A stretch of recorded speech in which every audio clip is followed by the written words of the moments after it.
Hi everybody, this is Corey Hill with the Partnership for People with Disabilities at Virginia Commonwealth University. I'd like to welcome you to our October Talks on Tuesday using augmentative and alternative communication in EI. This is actually part 2. We did part 1 back in September, and we are going to be talking about more myths being debunked and strategies to help you support children and families. If you were not able to join the Talks on Tuesday in September, that webinar has been archived, and it's available if you would like to watch that, as are all of our Talks on Tuesdays. So Jeannie, if you are able, if you can drop that URL in the chat box. If not, we can send it out to you all after we finish the Talks on Tuesday today. So without further ado, I am going to turn this over to Carrie. And Carrie, welcome. Thank you so much for sharing your expertise with us. And I'm going to let you go ahead and get started. Thank you. Great. Thank you, Corey. Thank you guys so much for having me. I'm Carrie Hastings, and I'm a speech-language pathologist at Children's Hospital of Richmond at VCU in Richmond, Virginia. And I'm part of the assistive technology team at our hospital. We conduct transdisciplinary AAC, or augmentative and alternative communication evaluations. And we also provide ongoing AAC treatment to kiddos with a range of diagnoses, age birth through 21.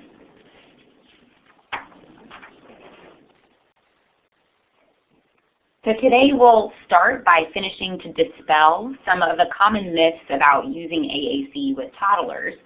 So we'll look at some strategies for implementing AAC, particularly the concept of aided language input and why this is so crucial to provide for children who are developing their language skills using AAC. And lastly, I'll share some of our go-to tools from our caregiver training toolbox at Children's Hospital of Richmond. So I'd like to start by getting an idea of who we have here with us today. So what I'd like you to do is to use your polling function, which Corey mentioned earlier. That is the little box with the check in it that's next to the hand underneath your name. Go ahead and select A if you're a therapist, an OT, a PT, or an SLP. B if you're a developmental service provider. C if you're a service coordinator, D if you're a local systems manager, and if you don't feel like you fall neatly into one of these categories, go ahead and select E for me. So I'm going to give you about 15 seconds to do that.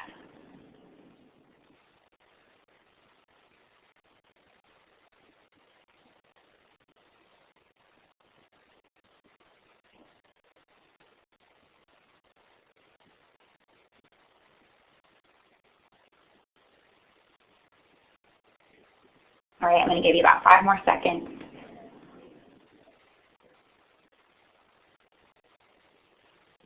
Okay, Jeannie, can you go ahead and publish the poll results for me? Great. So it looks like we have a nice variety of people here today. A good number of therapists, some developmental service providers, some others. So if you selected E for other, do you mind using your chat feature to just type in your title so I know who else is with us today? Great. Professional development provider. All of the above, yes. Part C state office, great. Awesome, thank you guys. Well, I'm so glad to have all of you here today, and we'll talk about this later in the presentation, but you all play such an important role in the success of a child using AAC, so I'm so happy you could all join us today.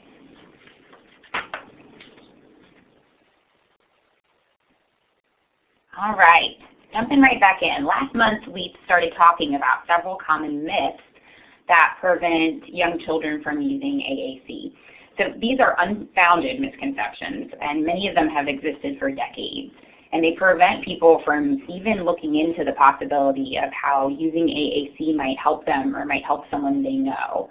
So these misconceptions or myths continue, unfortunately, to be perpetuated by caregivers, educators, and even some speech-language pathologists.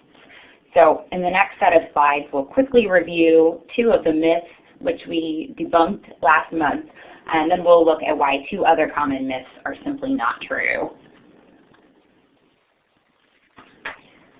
So last month we talked about how many people believe that using AAC will have a negative impact on verbal speech and language skills, and this is simply false. Research has shown just the opposite, that it won't prevent children from using verbal speech, that many children actually show an increase in verbal language skills when they're introduced to AAC, and that AAC can be extremely helpful in the development of language skills. And we also talked about the myth that there are certain prerequisite skills required to use AAC, and that people who have cognitive deficits won't be able to use AAC. And again, this is simply not true. Communication can actually help to expand someone's cognitive skills, and some language skills can even precede the development of cognitive skills. But most importantly, this myth is false because people with cognitive impairments have a right and a need to communicate their wants and needs. We can't know what someone is capable of if we don't give them the opportunity, and no one, including children with cognitive deficits and without cognitive deficits, can learn to use AAC if we don't teach them. So again, Meg Wright, who did the webinar last month, went a little bit deeper into those 2 myths. So if you want to hear some more about that, definitely tune in to the first part of this talk, which is archived. All right, so something else that we sometimes hear from parents and caregivers is that they're worried their child is too young to use AAC. So what I'd like for you to do is raise your hand. That's the little box with the hand in it under your name, if you've heard any of the following statements. She's so little, she doesn't have much to say yet. Or, we'll work on it when he gets to school if he's still behind by then. Or, he can't use it on his own. Or, it's too complex for her. So I'll give you about 10 to 15 seconds to use the hand raising tool to let me know if any of these remarks sound like something you've heard before.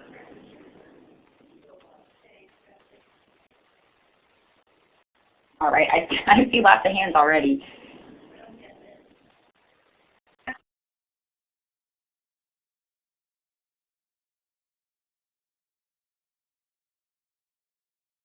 Great, well, it sounds like lots of you have heard some statements like this. Let's talk about why this isn't true. Let's start with the statement that a young child doesn't have much to say. So even an infant as young as a few hours old has something to say, and she communicates through crying that she needs food. This is a good example of how behavior is often a form of communication, and how we all communicate, even if we aren't talking. We communicate through body language, through behavior, through sounds. For an infant, crying is an adequate mode of communication to express their fairly limited range of needs.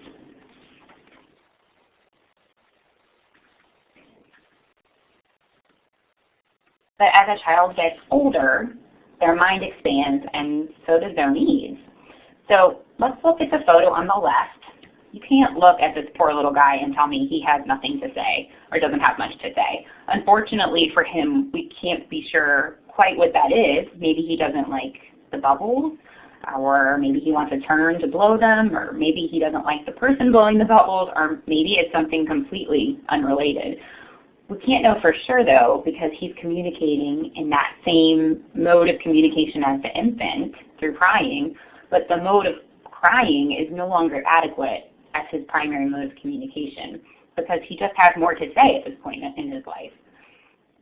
The little boy on the right is a great example that the mind of a toddler is complex. So he's from one of my favorite YouTube videos, and we'll call him the Cookie Boy. Unfortunately, we don't have time to watch this today, but the gist of it is that this toddler tells his mom that he only likes her when she gives him cookies. And then he follows this up very precociously by adding, "I love you, Mommy, but I don't like you all the time." So obviously this little boy has communication skills that are probably on the upper ranges of average to be able to communicate such a complex and truthful message. But think about the vast communication differences between these two boys, pictured here, and how the relationships with their caregiver, the relationships that they're just at the foundations of building, might differ, particularly if these types of communication interactions repeat over and over again. So sometimes people will ask me, what age can I start introducing AAC, or what age should I start using this? And there isn't a cut and dry answer to that. But what I usually say is when a child's method of communication is no longer adequate to express the things they need to say, that's when we should think about introducing AAC. So it may be different for each child. So next, let's discuss the statement, we'll work on it when he's school-aged, if he's still behind. I'd actually like to throw this question back out to you. Why do you think this is false?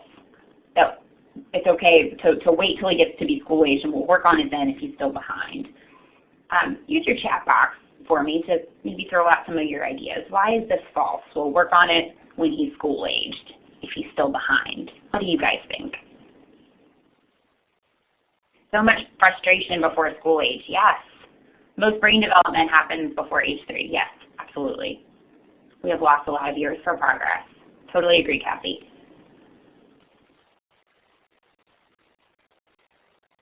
Give you a few more seconds. Too late, missed opportunities for language and cognitive development, definitely. Frustration for child and family, tantrums, giving up. Yes, earlier start the better. Yes, I realize I'm preaching to the choir, talking to people who are EI providers, but I appreciate your feedback, yes. All right, so yes, you're all right. By the time children reach kindergarten, most kids are using 5 to 6 word sentences with a range of vocabulary and early grammatical endings, ing endings, plural S, possessive S, past tense verbs. The complexity of their language has increased significantly. So for a kid with a brand new AAC system, this would be like being thrown into an AP Spanish 4 class with just a Spanish-English dictionary and 0 prior experience with Spanish language. So we're throwing them into a huge game of catch-up, and is playing this huge game of catch-up fair on top of all the other life changes a 5-year-old is going through? I don't think so. And in addition to the complexity of their language, school-age children are using language for a variety of functions other than just their very basic needs. They're playing, they're tattling, they're complaining, they're starting to develop humor. They're using language to make friends. So how is a child who doesn't speak the language going to keep up with this with a brand new communication device or system? How effective are they going to be socially and with making friends, and how could this affect them for years to come? So one statement that I hear pretty frequently is, it's too complex for her, or he can't use it by himself. Well, I think it's important to remember here that none of us communicate by ourselves. Communication isn't something that happens to you by yourself. It's not an individual activity. It doesn't happen in a vacuum. We all need help to remember a word, to remember our train of thought, to stay on topic. Typically, developing children need help when they are first communicating, and AAC users are not any different. We'll need to help them learn what to say when, to remind them how to turn their devices on and off, change the volume. We might even have to carry their devices for them sometimes. And the system might look too complex, but we've already talked about the fact that there are no cognitive prerequisites to AAC use, and we just don't know what a child is capable of until we give them a chance. And also, have you seen your kids using technology? Sometimes I really feel like toddlers are more proficient with touchscreen devices than I am, which is scary. I want to tell a quick little story here about a little boy who's near and dear to my heart that I see for speech therapy. And we'll call him E. And I evaluated him right after his 2nd birthday. He has a rare genetic disorder, and it's caused expressive speech delays, and it's also made him very, very small for his age. He appeared to have a great understanding of language, but only a handful of very unclear words and really poor imitation skills. So I introduced high-tech AAC with E soon after I started with him. So I first brought out into my session a touchscreen device called the Accent 800. And his mother actually laughed at me and looked at me like I was crazy. And she said, "Do you really think he can use that? He's so little." And she was somewhat right. He couldn't use it, not all by himself. Because he was so small for his age, he couldn't even really hold it by himself. And it also seemed to really startle him. And he was hesitant to touch it or get close to it at first. So I decided to spend some time just talking to E on the device during some of his favorite activities. And one of his favorite activities was swinging. So I would model go, stop, more, fast and slow, and his favorite, which was turn, and we'd spin the swing around really fast. After about 3 sessions of this, he saw what the device was for, and he built enough confidence to start experimenting with touching some buttons. But it seemed to be just that, just exploration. If the device wasn't on a table, I would need to hold it for him and carry it around for him. And Mom still thought that this was a little bit crazy and maybe this device was too much for him. Until one day he came into my room and the swing that he loved so much wasn't there. So he went over to the device, he pressed turn, and he started spinning around in place. And his mom was so excited because she saw that he had been listening and learning the whole time, even though the device was almost bigger than he was, and even though it took a lot of teaching, it wasn't too complex for him. In fact, he was able to communicate a message that was, "I want that swing," about something that wasn't even in the room. So that was one of my favorite anecdotes about one of the first times I introduced AAC to an itty-bitty kiddo. So why is all this so important? We need to introduce AAC early. Don't wait and see what happens. We need to give these kiddos opportunities to practice using language during those first 3 years of life, which are really, really important years in terms of really all developmental skills. We know research has shown that using AAC has positive effects on cognition, on language, on literacy skills, and that it provides so many opportunities in social, educational, and play settings. And kids won't be perfect users right away, and that's okay. But let's stack the odds in their favor and let them practice before school begins. Complete independence using these devices or systems that's just not the goal. AAC users need teaching and help too, just like typically developing children do. So moving on to our last myth that we're going to talk about today, it's the idea that AAC is the sole responsibility of the SLP. So go ahead and use that hand raise tool for me again to raise your hand if you've heard, or maybe even you've said, and that's okay, any of the following statements. His SLP will teach him how to communicate. That's your speech device. I don't know how to use that. He works on that in speech therapy. So I'll give you about 10 to 15 seconds to use that hand raise tool. Let me know if you've heard something like this before.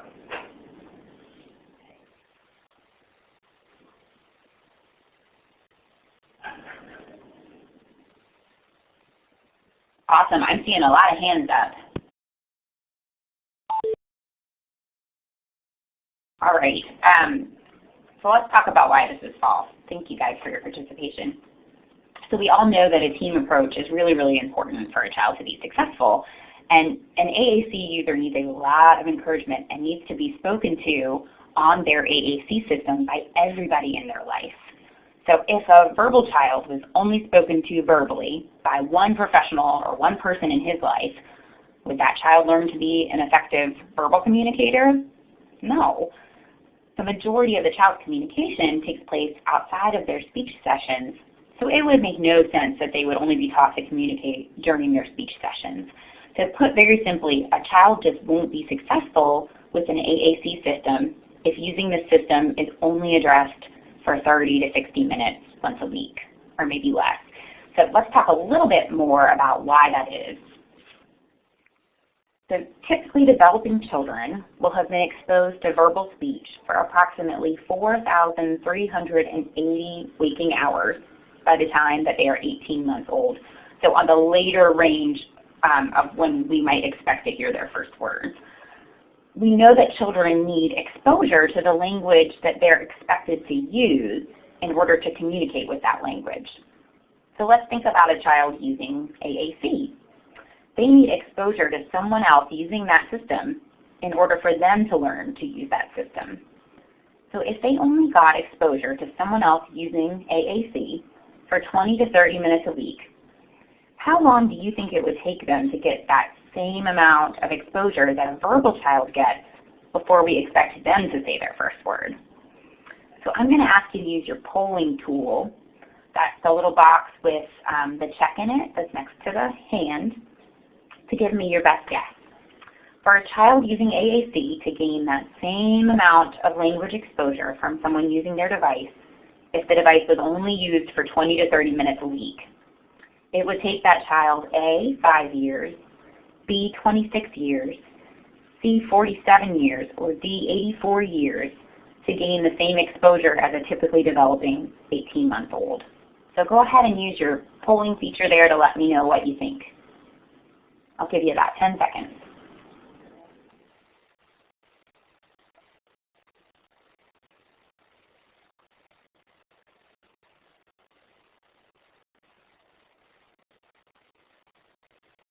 All right, Jeannie, could you go ahead and publish that poll for me?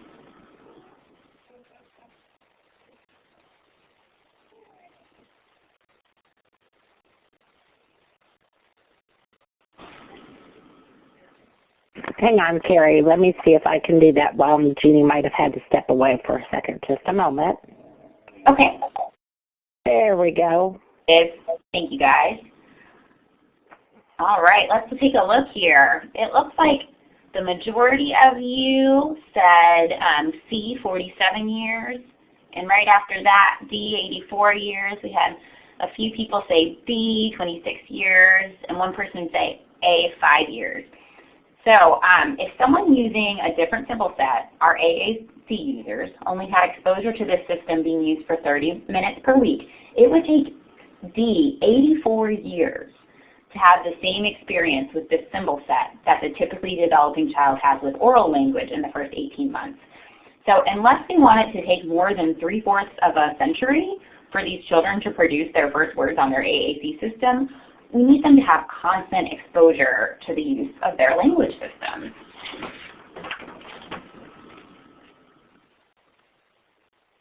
So to give these children adequate exposure to someone speaking their language, it truly takes a village. And the responsibility needs to be shared by everybody in the child's life so the child gets exposure to use of their language system in multiple environments. And so why multiple environments? When modeling or speaking their language happens in a lot of different environments, children learn that the same word can have multiple meanings.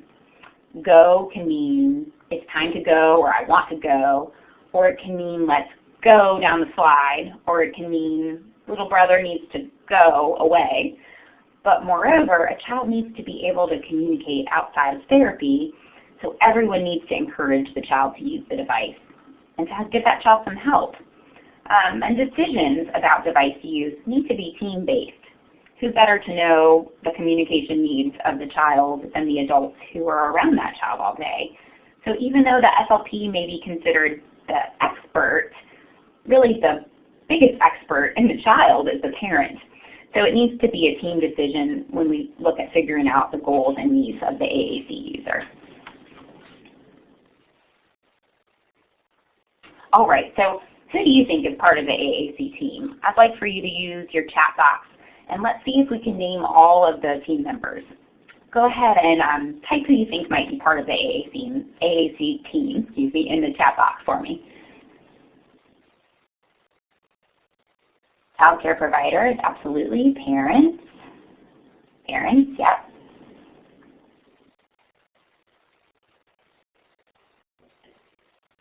Parent, child, grandparent, daycare providers. Everyone who the child comes into contact with, love it. Siblings, yes, I love siblings. That's a great answer. Child, parent, teacher, therapist. Whoever is paying, yes. Love it, Kathy. All right, I'm going to give you a couple more seconds. These are all great answers, and you're all completely correct. some other ones that I don't think I saw, but the comments were coming in pretty quickly. Psychologist, maybe the physician, or if there's a nurse that's with the child a lot. I love that someone said siblings, because I think sometimes siblings can just be the most powerful tool for modeling.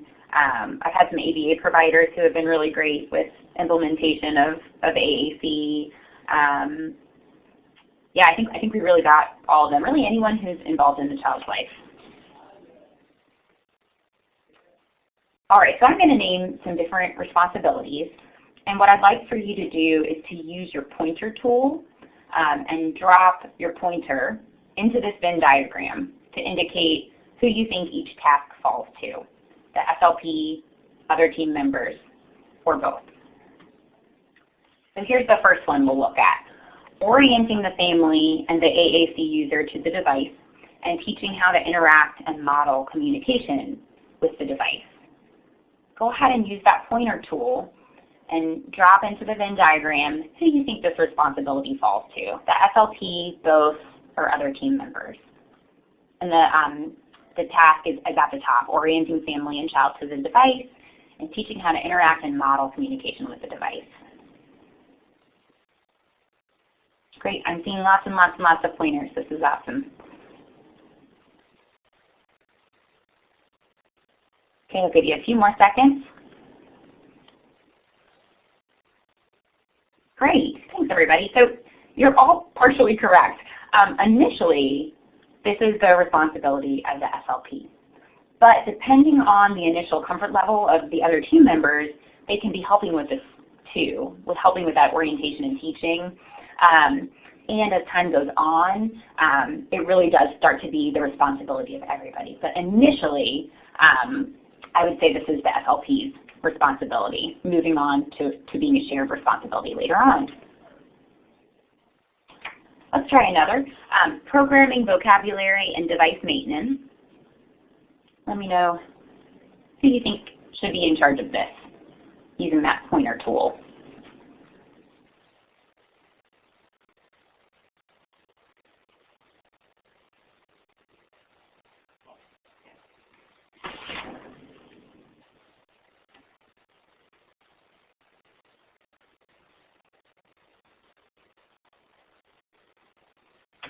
Awesome, great.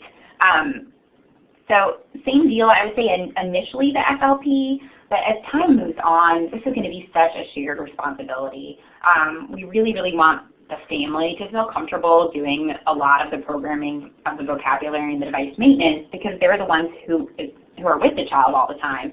The device is not going to stop working just during therapy sessions, and we're not going to only need to program devices with new vocabulary in therapy sessions. So this really becomes more of a shared responsibility to be taken on by the entire team as time moves forward.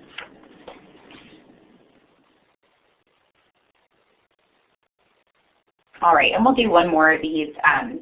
Modeling the use of AAC in all functional environments and providing communication opportunities.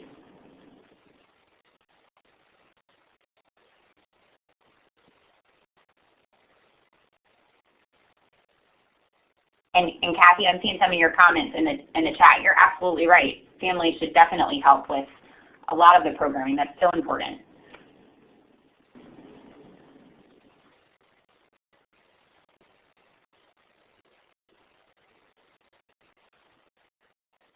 I see lots and lots of pointers in both, and I would totally agree with you. This is absolutely a shared responsibility. And we've talked about why kids need modeling in all environments, so it's up to the whole team.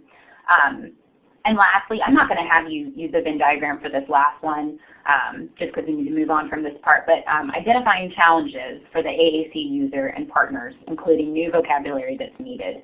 And this is absolutely a shared responsibility. Who better to know the needs of the child than the people who are around that child all day? This is something everybody needs to be a part of.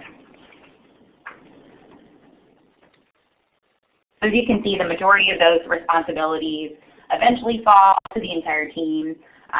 The element of caregiver coaching is so important, and this may need to come from all of us. Just like we expect for caregivers to be providing all kinds of therapy through activities of daily living during the week, we really do need to empower caregivers to be modeling the use of AAC and providing lots of opportunities during the week. So now that we've talked about why all these myths aren't true, how the heck do we do it? How do we teach kids how to use AAC and help our families learn how to be comfortable with it? We use something called aided language input.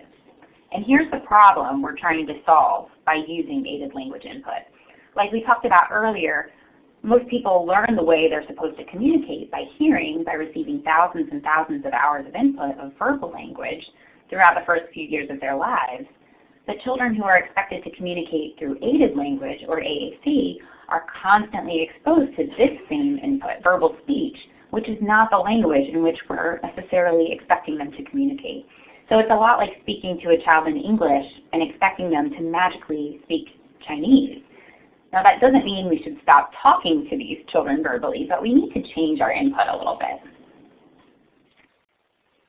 So let me show you a little bit about what this looks like. So here's a typical exchange using typical language input between a mom and a child. Maybe she would say, it's almost lunchtime. I think I want to eat. You look hungry too. Did you want to eat? How about we eat some grapes? You like grapes? I'll go get some. These are good. So instead of that, we do this. And I'm going to use my pointer tool since I can't actually use my real hand to show you this. Let me know if for some reason you can't see it, okay? Let's see here.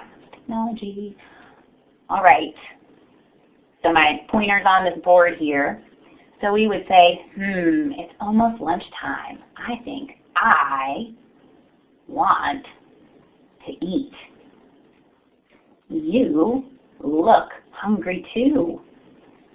Did you want to eat? How about we eat some grapes? Yes, you like grapes. I'll go and get some. These are good grapes.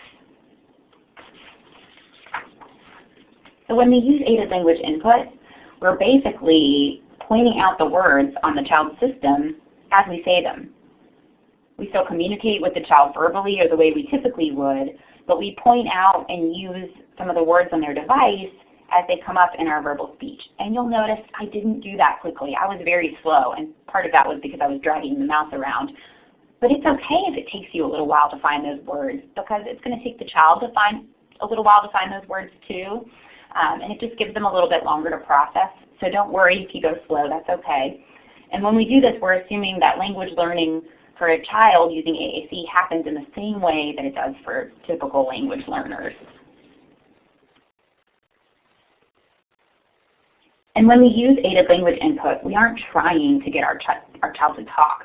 There's this wonderful paragraph in the handbook from Hannon Program for Parents called It Takes Two to Talk that says asking your child to say words for you doesn't really help her to learn language. In fact, it can have the opposite effect because it takes the joy out of communication. Your child knows when you really want to communicate with her and when you just want to hear her say a word. So aided language input is demonstration or modeling without the expectation that the child repeat you. We all know that when you try to get a child to do something, their spidey sense kicks in usually and they just don't want to do it. So when we're providing aided language input, we're worrying way more about the input than the output. So let's talk for a moment about how to encourage emergent communicators. These are individuals who have fewer than 50 words, and oftentimes they haven't really realized the power of communication yet. So the big thing to remember with these kiddos is that even someone who's nonverbal is communicating. So the key is to watch first. Watch what they're communicating to you, purposefully or not, without words, and pair these behaviors with what they could say. So here's an example, and I'd love you to use your chat function to help me with this. First, you watch. You're meeting with a family somewhere out in the community, and you see the kid you're meeting with pulling on the mom's arm, pulling her to the door. What's this kid trying to tell her? So use your chat function to let me know. You're out in the community, meeting with a family. The kid is pulling on mom's arm. pulling her to the door. Kathy, I'm laughing at your comment. I want to get out of here. Yes. What is he saying to her? I want to go home. Let's go. I'm done. Yep. It could be any of these things, but I think you're all right on the dot. I'm not happy. Great. Thanks, guys. So then you're going to comment on what you're seeing. Oh, you're pulling mom's arm. It looks like you want to go. Or modeling whatever you feel like he's saying based on those context clues. And then you're going to model what that child could say on their system. So after you've said, you're pulling mom's arm, it looks like you want to go, you could tell me go or want go while pointing at their board or using their device. And there's no need to prompt them to repeat you after you do that model. Often modeling for the child with an expectant pause will do the very same thing as a prompt to repeat. We've got to remember with these kids that engagement matters. We want to create opportunities for communication by finding out what makes the child tick. Is it music? Is it movement? Is it cars? We can incorporate communication into any of these activities by taking turns saying things like go, more, fast, slow.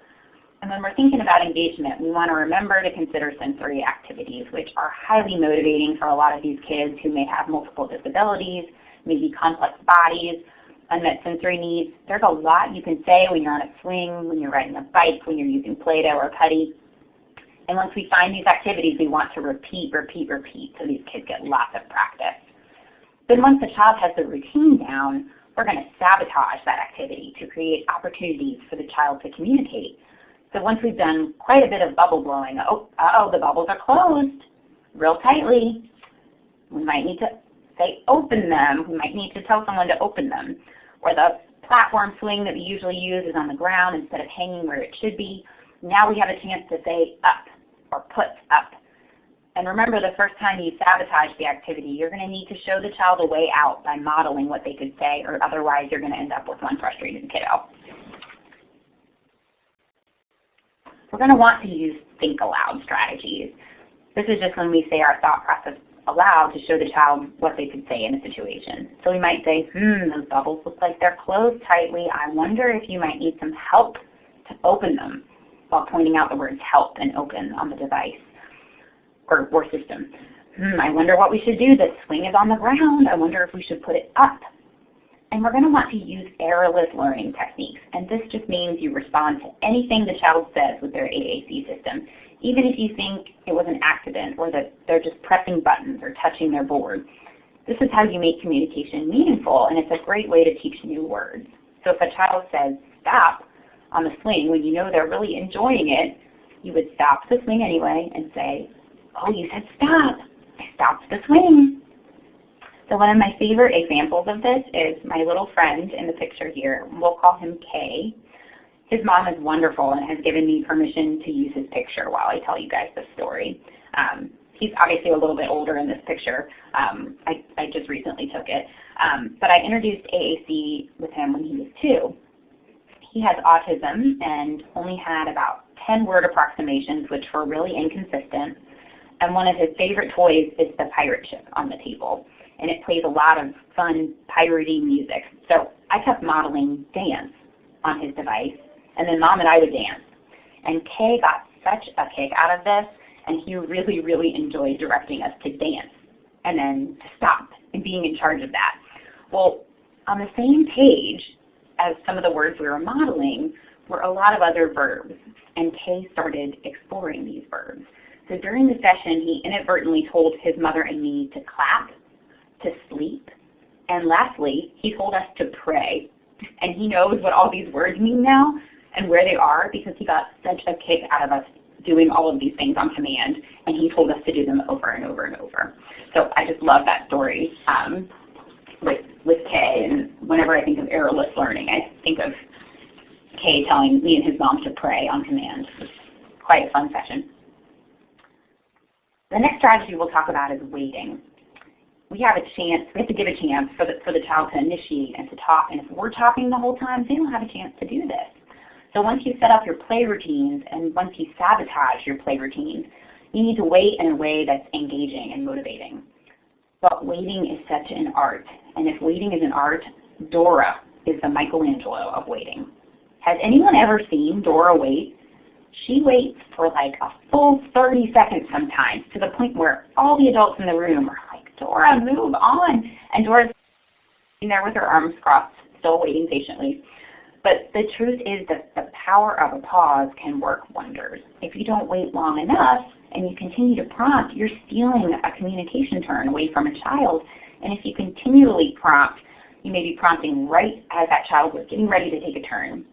On the other hand, if you wait too long, you've lost their attention. And no attention equals no engagement, and no engagement equals no communication. So the length of wait time may be different for each child, and unfortunately we just have to figure this out through trial and error. So you'll just have to figure out how much time your particular child needs. I usually start with about 5 seconds, counting very slowly in my head and adjusting from there. Tara, I call that the Dora stare. I'm reading your chat. That's amazing and awesome. I may steal that term from you if you don't mind. All right. So we're moving on to using AAC in daily routines and why this is so crucial. Routines and repetition help children learn, and routines allow for lots and lots of chances to practice saying the same thing over and over again. And they're functional and natural learning opportunities, and they teach language that children are actually going to use. Not to mention, they're easier to work into your daily life, and parents prefer interventions that are easy to do. Who doesn't? So let's take a look at routines. It's a routine if it starts the same, ends the same, and has the same words and steps in the middle. And parents know they're doing it right when they feel like they're saying the same words over and over and over again. This gives them a chance to model language on the AAC system over and over. So maybe up for up out of bed, or on for turning the water on for teeth brushing, or help, or I help for tying the child's shoes for them. So what happens once you've done these activities 100 times with the same language paired with the activities, and the child's anticipating what comes next, and you forget to turn the water on, or you just hand the child the shoe instead of helping them with it, all of a sudden there's a beautiful opportunity for the child to tell you what to do next. And it's already been modeled for them over and over and over again. And it's important to remember here and to remind our caregivers that routines are anything you and the child do together regularly. So not just getting ready in the morning. Maybe you always go for walks around the neighborhood, or you always run to the door to greet Daddy when he comes home. We want to encourage parents to recognize these as routines as well, and to pair these routines with consistent language. And I want to touch really quickly on something called core vocabulary. These are heavily research-based, bang for your buck words that can be used across activities and environments. So these type of words make up about 80% of the words that you and I are using to communicate on a daily basis. So these are words like go and stop and want and help, not words like train and potato chips and ball. Those last group of words are important too, and the word train is great when you're playing with trains. But if you're playing with anything else or doing anything else, that word doesn't help you as much. So core words, like the ones on this particular board, occur again and again despite their routine, so they're a lot more flexible. And again, we can use specific words too, and we need specific words too, but we want to make sure that we're giving children a really good number of core words so that we can be ready to model the language for them no matter what comes up, no matter what situation comes up. So this particular communication board was designed to be used across routines and in different environments. And what I'd like for you guys to do is help me out by using your chat feature. I'm going to tell you a routine or a situation and see if you can come up with as many words as you can on this board to go with that activity. So if we were using this board for mealtime, what words on this board could you reasonably use for mealtime? Use your chat function to let me know which words would be good for mealtime. More, eat, want, like. More of that, absolutely. I want, eat, drink. These are coming in so fast I can't even read them all. Thanks, guys. Want help? Good. Awesome. These are wonderful responses. So let's look at that same board, but used for bath time, used for a totally different activity? Are there words on here that you could use for bath time as well? Let me know what those might be. More, so like maybe more water. I only put a little bit in the tub. Help. I want that toy. I want that duck. On and off for the water. Play. Yeah, so even though it's a totally different activity, these words still work. And what we see is that the words we use in different activities might change slightly, but if we're looking at core vocabulary, they don't change a lot depending on the activity. So it's just something to consider as we're choosing vocabulary for these children's systems.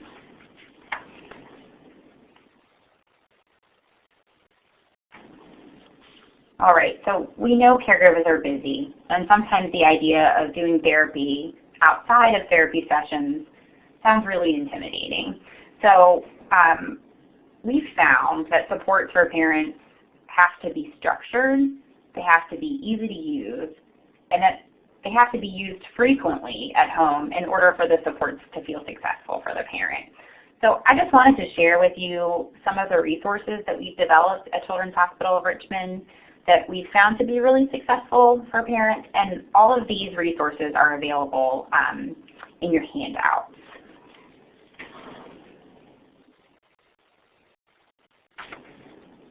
All right, so do me a favor and take 20 seconds to go into your handout and locate the recipes for success. The one I'm going to be talking about briefly is for playing with a doll. So go into those handouts and see if you can find that.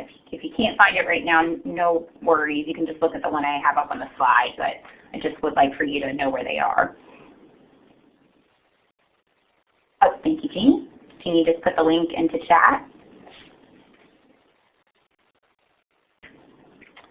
So these recipes are for fun, common activities, many of which families will likely have around their house already. So like a ball, a doll, a puzzle. And the recipes lay out the specific words that you can work on and how to work on them within the activity. So this particular recipe looks at which communicative functions, so like requesting, asking for help, telling someone to do something, are involved in playing with a doll, and what words the child and the adult could use on the system to talk about this during play. So our kids just really, really love this particular activity. And it spells out simply what physical things you need for the activity, what words you would use, and if I show you multiple activities, if you open up some of these recipes, chances are a lot of these words would be the same from activity to activity. And then there are step-by-step instructions or a script for modeling language, setting up the environment, and turn-taking using the AAC system. And lastly, that paragraph at the bottom shares with parents how they can use the same language they just worked on during other routines like cooking, book reading, etc. So we'll usually demonstrate the activity, then do it with the parent, and then the parent can try the activity outside of the session. So I've shared several of these handouts. If any of them sound like something your families would be interested in, please feel free to share them with your families.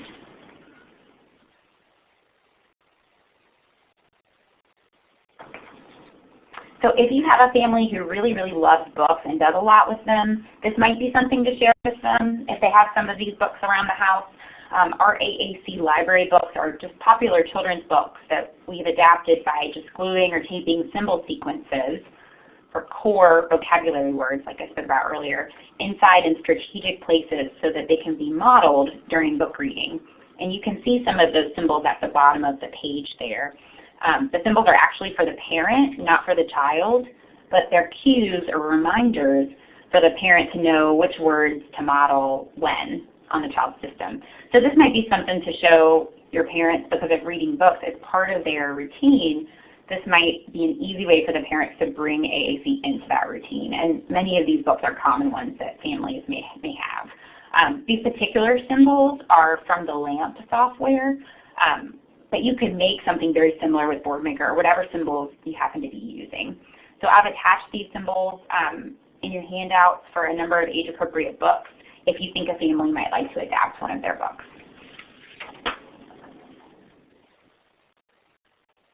All right, and this is our AAC home log, also in your resources.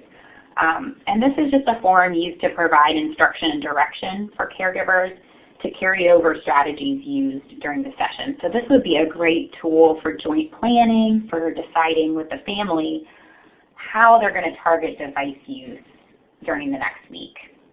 So it provides at the top an area, it provides at the top an area for you to write out after talking with the family what they're going to focus on for the next week. Are we going to focus on creating opportunities for our child to ask for help and modeling help on their system? Are we going to focus on the word go during movement activities, because that's really motivating for my child?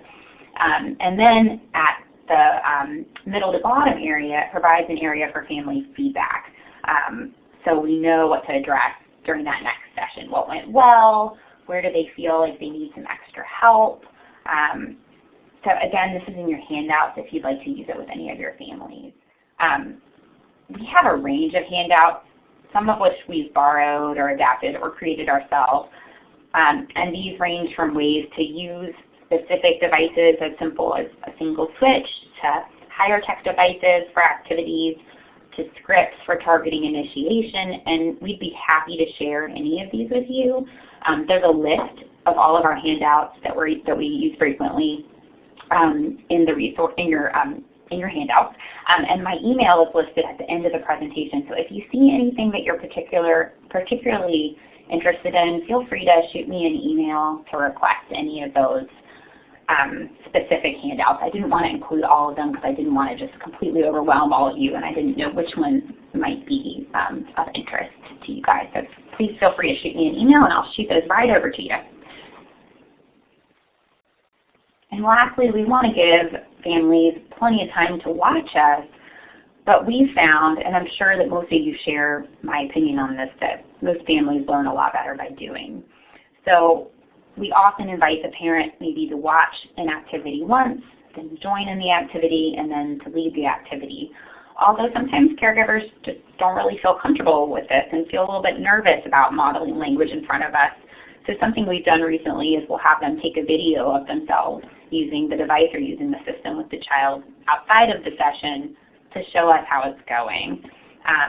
And I love this quote at the bottom: tell me and I forget, teach me and I remember, involve me and I learn, because I think really all those three things are necessary for the learning process for the caregiver to feel comfortable telling, teaching, and involving.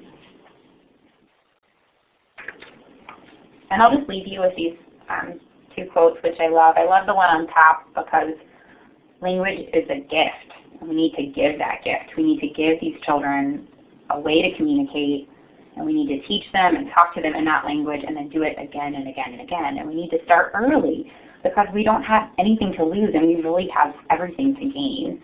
And the second one is about starting today with AAC. You have the privilege of starting some of these children on that AAC journey, but it's a journey. Learning how to speak a new language is a process. So we want to start today if we can. We need to take that first step, even if it's not perfect, even if we're just trying stuff. And speaking of trying stuff, I do want to just remind you guys also that TTAC is an awesome resource for borrowing AAC devices to try. That information is in your handout in the resources section. And again, all of the resources that we use for this presentation are listed in that handout, in handouts in the resources page. So I just want to thank you guys again for being here with me today. I really, really appreciate your participation. And I will go ahead and move over to questions. And I just, Corey's explaining TTAC. KH, I see you had a question, does TTAC loan to families? I believe so. When I've done it, I've usually checked it out in my name and given it to the families. I don't know if anyone has had experience with the family getting it directly. Corey's phone died. But I've checked it out directly under my name and lent it to families. But I believe they would loan directly to the family. I thought they only did school-age kiddos. I've gotten several like tech devices for children before school age. Any other questions? I think there were some coming in as we went on. I have a very hard time multitasking and looking at those while looking at the slide and talking. So Corey, Jeannie, I don't know if you got any of those questions or if anyone else has any questions they want to throw out now. I'm happy to answer those.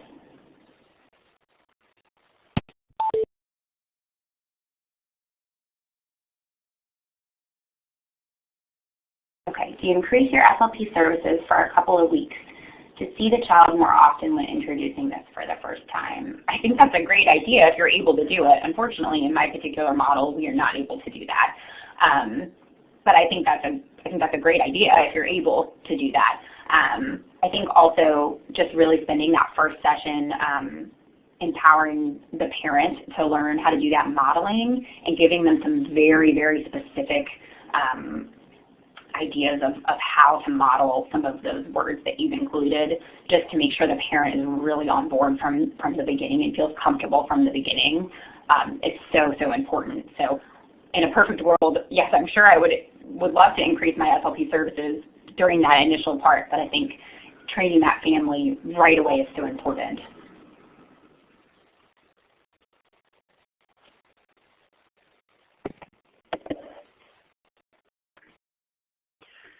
Carrie, this is Dina. I actually work with Corey, and she has just sent us a little note that her phone is misbehaving. Oh dear. I'm just going to kind of wrap up here. I've been looking also at the questions, and I don't see any others that have come in on the chat. So I'm glancing back through, and I don't see any others that have come, that have come in. Folks are really tickled with your questions, your stories, and I think the last one that came in was that one about increasing the speech language services. So I'm going to give folks just a minute here. If anybody's typing and wants to add a question. Oh, let's see. How do you determine low-tech pictures versus high-tech? And when do you move up a tech level? That's a question that folks from ITC of SW have asked. That's a really, really good question. And I feel like we always think that we need to start with low tech and move up to high tech, but I tend to start with the highest thing that a kid can access easily and kind of do more of a top-down model.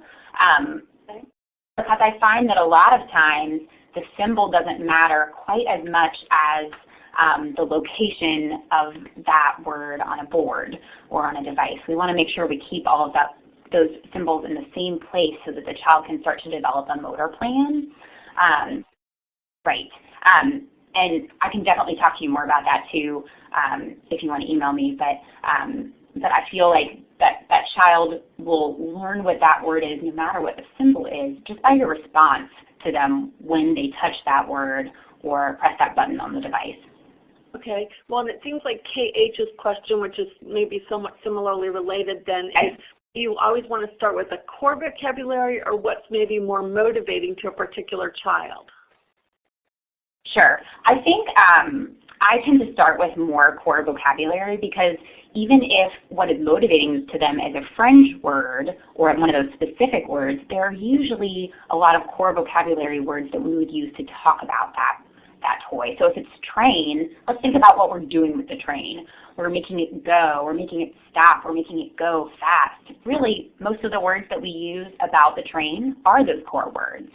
So we might have maybe some picture options to select the activity, or we might have want plus that to request the train. And there's nothing wrong with having those specific words, but I find that it really is a lot easier to model language about their favorite activities when it's the core vocabulary. Absolutely. Well, that makes sense if you can get to the combo platter then, things that motivate them with the core vocabulary. Right, yes. Right. Okay. Well, wonderful. Well, it looks like, Carrie, our time is about up. We will go ahead and post Jeannie Schroeder, who will help us with getting out the link for everyone of how to quickly and easily access the webinar from last month, because you mentioned that that these build on one another. So we'll make sure everybody knows how. Oh, there it is. The link to the ask and you shall receive.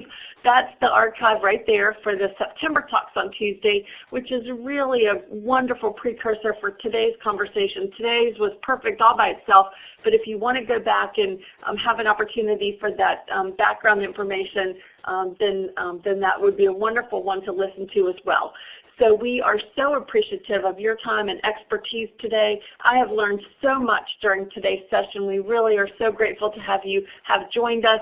I know that Corey sends her best regards and thanks for sharing your expertise with us. And we look forward to continued collaborations with you, and thank you for your time.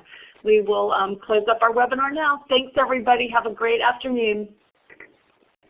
Bye, everybody. Bye-bye. Dina, this is Corey. Dina, thank you so much. Carrie, I'm so sorry, but you did a fabulous job. I apologize that my phone went wonky on me, but thank you all for joining us. Thank you for having me. I appreciate it. Excellent. I'm so glad to hear your voice, Corey. Yeah, a little panic there, but it looks like we did okay. I do not know.